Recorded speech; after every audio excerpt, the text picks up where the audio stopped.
So we're here with Anthony McFarland. Anthony, so far, how's your experience been at the opening? The experience has been good. I haven't got a chance to really, see the guys that's out here, but it looks like it's, some guys that really can compete. So, that's the thing I like. I want to compete against one of the best players, in the region area. So, it's pretty nice out here. We're gonna get it popping a little bit later. So, I know that your recruitment's been pretty big so far, and pretty much every school in the country you could have your pick of where you would go. So far, has anybody stood out to you that you're most interested in? Like Alabama, UMD, my hometown, in Miami, South Carolina, Oklahoma. Just the schools I can think of off the top of my head.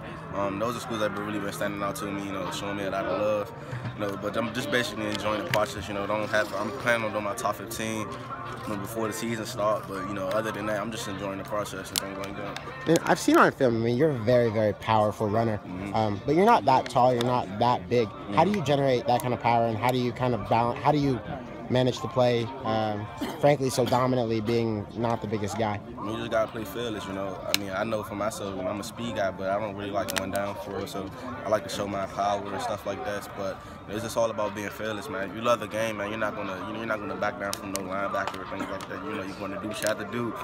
You get in the end zone at the end of the day. So that's my job, to get in the end zone. So I'm gonna do what I have to do to get in the end zone. I don't care how tall I am, how big I am. It doesn't matter to me. So yeah, and I know Alabama. They've recruited you pretty hard. They have great running backs pretty much every year. Yeah.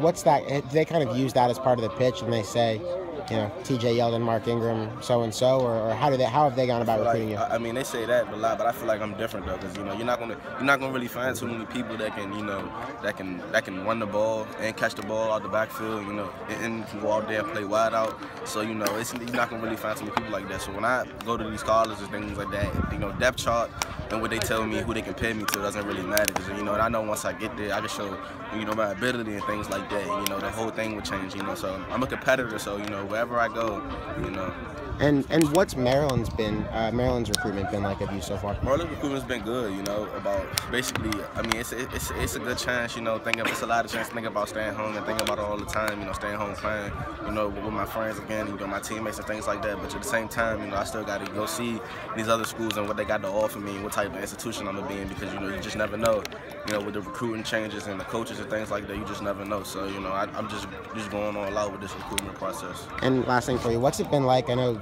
last year's class and this year's class, you're not the only blue chipper from DeMatha. There's been a lot of guys who have drawn heavy interest.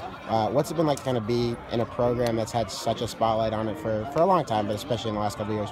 It's been good, man. I'm basically just following in, big time footsteps, me, Chase, Austin, Marcus. We got a lot of great players at DeMatha. A lot that's come through DeMatha. It's all about just following the tradition for it, basically.